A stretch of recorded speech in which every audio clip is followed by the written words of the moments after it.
So I'm all ready to stitch my button in place. Now again, I'm working with these beautiful blue sky buttons from the Button Up collection of Just Another Button Company. I've secured it in place where it needs to be stitched with a piece of tape. On my machine I have an open toe foot just so we can see what I'm doing, but use any foot that will accommodate a zigzag stitch and you'll be good to go.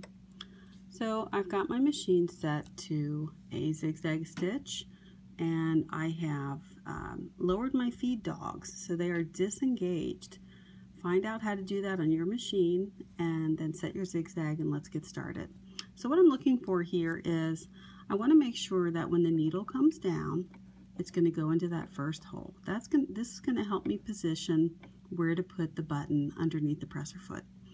Use the hand crank on the side of your machine to help position the first hole, and then go ahead and lower your presser foot. Now, in case the button moved at all, just take another look, see if it's going to work. All right, now I'm working with a stitch width of 4.0 and a stitch length of 0, which means my feed dogs are disengaged. Now let me zoom in so we can see what I've got going on here. Okay, so I'm going to hand crank down the wheel, and I'm going to press the presser foot or the foot pedal.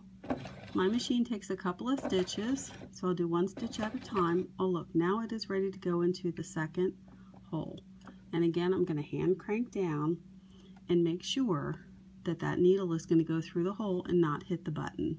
If it does, I'm good to go, and I can stitch a number of stitches and then finish this project.